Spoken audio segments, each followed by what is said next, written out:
नमस्कार विद्यार्थी मित्रांनो, कशा आहात तुम्ही? आय होप की तुम्ही सगळे एकदम छान असाल. मी मंजुषा गायकवाड कोचिंग क्लासेस या माझ्या युट्यूब चॅनलमध्ये तुमचं मनापासून स्वागत करते. तर आज आपण शिकणार आहोत पहा ह्यूमन ग्लँड्स म्हणजेच मानवी ग्रंथी याविषयी. तर पहा, पहिले ग्लँड कशाला म्हणतात? तर ग्लँड म्हणजे आपल्या शरीरामध्ये सेलचा एक समूह असतो, त्या समूहाला ऊतक किंवा टिश्यू असं म्हणतात. आणि हे ऊतक मिळून अंगांची निर्मिती करतात. काही ऊतक किंवा अंग एक विशेष प्रकारचे रसायन किंवा एन्झाईम किंवा हार्मोनची निर्मिती करतात, त्यांना आपण ग्रंथी असं म्हणतो. ग्रंथी शरीरातील विभिन्न क्रियावर नियंत्रण ठेवण्याचे काम करते. जसं नियंत्रण करण्यासाठी एक प्रकारचं हार्मोन किंवा एन्झाईमला काय करतं ते बनवतं. तर ग्रंथी तीन प्रकारची असते पहा. ग्रंथी तीन प्रकारचे असतात. तर बहिस्रावी ग्रंथी म्हणजेच एक्सोक्राइन ग्लँड, अंतःस्रावी ग्रंथी एंडोक्राइन ग्लँड आणि मिश्रित ग्रंथी मिक्स ग्लँड, जे एन्झाईम आणि हार्मोन्स दोघांनाही काय करतं स्त्रवतं. आता पहा, बहिस्रावी ग्रंथी कशाला म्हटलं जातं? बहिस्रावी ग्रंथीचं शरीरामध्ये काम काय असतं पहा. बहिस्रावी ग्रंथी अशी एक ग्रंथी असते जिला नलिका असते, एक प्रकारची नळी दिलेली असते. आणि या नळी थ्रू काय होतं की आपल्या शरीरामध्ये जे काही एन्झाईम आहे, जसं पहा फॉर एक्झाम्पल आपण सकाळी उठल्याच्या नंतर आपल्या नाकावर जे चिपचिप पदार्थ दिसतो, तर ते सुद्धा एक प्रकारचे एन्झाईम असतं. त्यानंतर घाम येणे, घाम ग्लँड, स्वेट ग्लँड जे असतात ते सुद्धा एक प्रकारचं काय असतं एन्झाईम असतं, ज्याला एक प्रकारची नळी असते जिचा रक्तासोबत काहीही संबंध नसतो. आणि यामधून निघणारा जो पदार्थ असतो आपण त्याला काय म्हणतो? एन्झाईम म्हणतो. त्यानंतर पहा, अंतःस्रावी ग्रंथी म्हणजे इंडोक्राइन ग्लँड कशाला म्हटलं जातं? तर इंडोक्राइन ग्लँडचं काम काय असतं? हिला एक नलिका, म्हणजे ही जी ग्रंथी आहे इंडोक्राइन ग्लँड, ही नलिका विहित असते, तिला कोणत्याही प्रकारची नलिका नसते. आणि त्यामधून निघणारा जो पदार्थ असतो त्याला काय म्हटलं जातं? हार्मोन्स म्हटलं जातं. आणि तिचा ब्लड सोबत काय असतो? संबंध असतो. या हार्मोन्सची जे आहे रक्ताच्या माध्यमातून शरीरातील वेगवेगळ्या अंगांच्या लक्षित स्थानापर्यंत काय करतो? तो पोहोचून आपला प्रभाव दाखवतो. कोण? हार्मोन. त्यानंतर आहे मिश्रित ग्लँड्स म्हणजे मिक्स ग्लँड्स. याच्यामध्ये एन्झाईम आणि हार्मोन्स दोन्हीही स्त्रवलं जातं. या ग्रंथीमध्ये हार्मोन्स आणि एन्झाईम दोन्हीही स्त्रवित केले जातात, म्हणून त्यांना काय म्हटलं जातं? मिक्स ग्लँड्स म्हणजे मिश्रित ग्रंथी म्हटलं जातं. आता पहा, हार्मोन्स काय असतं किंवा एन्झाईम काय असतं? हार्मोन्स काय असतं पहा. हार्मोन्स आपल्या शरीरामध्ये तयार करणाऱ्या ग्रंथीला आपण काय म्हणतो? इंडोक्राइन ग्लँड म्हणतो. तर एक हार्मोन्स काय आहे? हार्मोन्स हे एक प्रकारचं रसायन आहे ज्याला वेगवेगळ्या ग्रंथीद्वारा स्त्रवित केले जाते. त्याचबरोबर रक्ताच्या प्रवाहामध्ये हे रसायन शरीराच्या विभिन्न भागापर्यंत संदेश घेऊन जाण्याचे कार्य करते. म्हणून याला शरीराचं संदेशवहन असं सुद्धा म्हटलं जातं. हार्मोन्स ही शरीराची विकास, मेटाबॉलिझम किंवा प्रजनन, ज्याला आपण रिप्रोडक्शन म्हणतो, रिप्रोडक्शनसाठी त्याचबरोबर आपण काय म्हणू शकतो? मेटाबॉलिझम, प्रजनन, रिप्रोडक्शन यासारख्या क्रियासाठी उत्तरदायी असते. याचबरोबर आपले प्रत्येक भाव, जसं की आपल्याला राग येणं, प्रेम तयार होणं, एखाद्या विषयी घृणा तयार होणं, घबराट होणं, जास्त उत्साहित वाटणं, या सगळ्या ज्या गोष्टी असतात ते याला जबाबदार कोण असतो? याला जबाबदार असतो आपल्या शरीरामधला हार्मोन्स. तर पहा, सगळ्यात पहिले शोधला गेलेला हार्मोन्स कोणता आहे? तर सिक्रेटिन नावाचा जो हार्मोन्स आहे, हा सगळ्यात पहिले हार्मोन्स शोधला गेला होता. तर हार्मोन्स या शब्दाची जी उत्पत्ती आहे, तर ग्रीक शब्द हार्मोनो कशापासून झालेली आहे?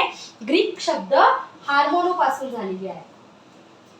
हार्मोनो या शब्दापासून झालेली आहे. तर हार्मोनो म्हणजे काय? हा शब्द काय सांगतो की मी उत्तेजित करतो. हार्मोनो म्हणजे काय? की मी उत्तेजित करतो, याचा अर्थ असा होतो. आपल्या शरीरातील जे प्रत्येक क्रिया होतात ते कशामुळे होतात? हार्मोन्स नुसार होतात. आणि हार्मोन शरीराच्या प्रत्येक हिस्साला उत्तेजित करतो. हार्मोन्सची जी निर्मिती असते ती कुठे होते? अंतःस्रावी ग्रंथीमध्ये म्हणजेच एक्सोक्राइन ग्लँड मध्ये होते. आणि या ग्रंथीच्या माध्यमातून तो सरळ कुठे जातो? तर तो सरळ आपल्या ब्लड मध्ये जातो. बघा, हार्मोनची निर्मिती कुठे होते? अंतःस्रावी ग्रंथीमध्ये होते, इंडोक्राइन ग्लँड मध्ये. आणि तो डायरेक्ट ब्लड मध्ये संपर्क कोणाशी करतो? कोणासोबत करतो? कोणत्या ग्रंथीद्वारे करतो? तर या इंडोक्राइन ग्लँडद्वारे तो डायरेक्ट ब्लड मध्ये संपर्क करतो. त्यानंतर पहा, आता हार्मोन बघितला. आता बघणार आहोत एन्झाईम. एन्झाईम कशाला म्हटलं जातं पहा. एन्झाईम हे वेगवेगळ्या प्रकारचं रसायन असते जे आपल्या शरीरात होणाऱ्या भरपूर रासायनिक क्रिया, जसं डायजेस्टिव्ह सिस्टम मध्ये म्हणजे अन्नाला पचवणे, त्यानंतर जेवणाला छोट्या छोट्या तुकड्यामध्ये कन्वर्ट करणे, या प्रकारचं काम करते. हे उत्प्रेरकासाठी सारखं काम करते आणि अन्नाचे जे छोटे छोटे अन्नाला जे छोट्या छोट्या कणामध्ये तोडण्याचं काम सुद्धा कोण करतं, तर एन्झाईम करतं. हे अन्नाला सुद्धा एका छोट्या छोट्या कणामध्ये तोडण्यासाठी मदत करते, ज्याला शरीर काय करते, एका इंधनाच्या स्वरूपामध्ये त्याचा वापर करते. तर एन्झाईम कोणत्या ग्रंथीमध्ये स्रावित केलं जातं, तर एक्सोक्राइन ग्लँड मध्ये, जिला नळी नसते म्हणजे ती डक्ट, जिला स्वतःची एक नळी असते, डक्ट असते आणि जिचा ब्लड सोबत काही संपर्क नसतो. तर पहा बहिस्रावी ग्रंथी कोणत्या कोणत्या येतात, एक्सोक्राइन ग्लँड कोणत्या कोणत्या येतात पहा. जसं अश्रू ग्रंथी, ज्यामधून आपले अश्रू निघतात, त्याला लॅक्रिमल ग्लँड्स असं म्हटलं जातं. त्याच्यानंतर आहे लाळ ग्रंथी, सॅलिव्हेटरी ग्लँड्स, ज्याच्यामधून आपण लाळ निघते, ज्याच्यामधून आपली. तर लाळेचा रक्ताशी काही संबंध आहे का, लाळेचा रक्ताशी काही संबंध नाहीये, अश्रूचा पण रक्ताशी काही संबंध नाहीये. त्याचबरोबर सीबम ग्लँड्स, चेहऱ्यावर जो चिपचिपा पदार्थ दिसतो सकाळी उठल्यानंतर, तेलकट जो पदार्थ दिसतो त्यालाच काय म्हटलं जातं, सीबम म्हटलं जातं. आणि हे सीबम जे ग्लँड्स असतात त्या सुद्धा काय असतात, त्यांचा रक्ताशी काहीही संबंध नसतो, ज्याच्यामधून तेल निघतं. त्याच्यानंतर आहे दुग्ध ग्रंथी, ज्याला आपण दुग्ध ग्रंथी जे आहे, मॅमरी ग्लँड ज्याला म्हटलं जातं, त्याचाही रक्ताशी काहीच संबंध नसतो. या सगळ्या ज्या ग्लँड्स आहेत ते कशामध्ये येतात, बहिस्रावी ग्लँड्स मध्ये येतात. कोणत्या कोणत्या येतात पहा, अश्रू ग्रंथी, ज्याला आपण लॅक्रिमल ग्लँड्स म्हणतो, लाळ ग्रंथी, सॅलिव्हेटरी ग्लँड, त्याच्यानंतर सीबम ग्रंथी म्हणजे सीबम, ज्याच्यातून तेल बाहेर निघते, चिपचिपा पदार्थ. त्याच्यानंतर घाम ग्रंथी, स्वीट ग्लँड्स, दुग्ध ग्रंथी, मॅमरी ग्लँड्स, या सगळ्या ग्लँड्स कशामध्ये येतात, तर एक्सोक्राइन ग्लँड मध्ये येतात. तर पहा डोळा जो आहे आईज आपला आणि अश्रू, याच्यामध्ये काय असतं की या दोघांच्या मध्ये एक स्टोन टाईपचं काय असतं, फंक्शन असतं. ज्यावेळेस आपण रडतो ना, त्याचबरोबर अश्रू सोबत काय होतं की आपल्या नाकातून पण पाणी यायला लागतं.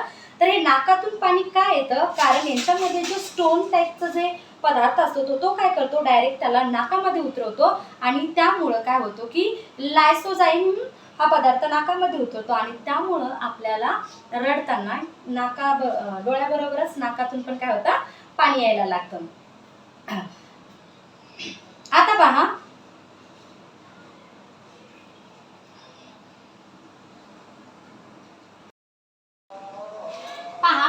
काही एक्सोक्राइन ग्लँड दिलेले आहेत बहिस्रावी ग्रंथी. तर पहा पहिली आहे लॅक्रिमल ग्लँड्स म्हणजेच अश्रू ग्रंथी. आता अश्रू कुठून येतात तर माहिती आहे की अश्रू ग्रंथी कुठे असतात, आपल्या डोळ्यामध्ये. तर हे कशाची निर्मिती करतात, अश्रूची निर्मिती करतात. आणि त्यानंतर दुसरी आहे पहा सॅलिव्हेटरी ग्लँड्स म्हणजेच लाळ ग्रंथी. यांचं काम काय असतं, लाळेची निर्मिती करतात. आणि लाळेमध्ये एक एन्झाईम, पाचक एन्झाईम असतं, ज्याला आपण लायटेन म्हणतो. आणि लायटेन मुळेच काय होतं की आपण खाल्लेलं जे अन्न आहे ते पचण्यास मदत होते. त्यानंतर आहे सीबम ग्लँड्स. मी अगोदरच सांगितलं की सीबम काय असतो, आपल्या चेहऱ्यावर जो चिपचिपा तेलकट पदार्थ येतो, तेल जो आहे ते, तर हे तेल कशामधून येतं, सीबम ग्लँड्स, त्याच्यामध्ये तेल निघते. त्यानंतर आहे स्वेट ग्लँड्स. तर स्वेट ग्लँड्स काय करतात, घामाची निर्मिती, आपल्या शरीरामध्ये जे काय एक्स्ट्रा मटेरियल्स असतं किंवा एक्स्ट्रा प्रोडक्ट्स असतं त्याला, जसं फॉर एक्झाम्पल NaCl, मीठ वगैरे, तर ते घामाच्या थ्रू शरीराबाहेर टाकतात या ग्रंथी. या सुद्धा काय आहेत, एक्सोक्राइन ग्लँड आहेत. त्यानंतर पहा गॅस्ट्रिक ग्लँड्स. या ग्रंथीचं काम काय असतं, आपल्या शरीरामध्ये या पाचन क्रियेमध्ये खूप महत्त्वाची क्रिया करतात. पहा याच्यामध्ये एक रेनिन पेप्सिन नावाचं एक एन्झाईम असतं, जे आपल्या अन्नाला पचण्यासाठी खूप गरजेचं असतं. त्याचबरोबर गॅस्ट्रिक ज्यूस असतं, याला जठर ग्रंथी सुद्धा म्हटलं जातं, कारण ह्या जठरात असतात म्हणून याला जठर ग्रंथी सुद्धा म्हटलं जातं. तर जठरामध्ये गॅस्ट्रिक ज्यूस कोण,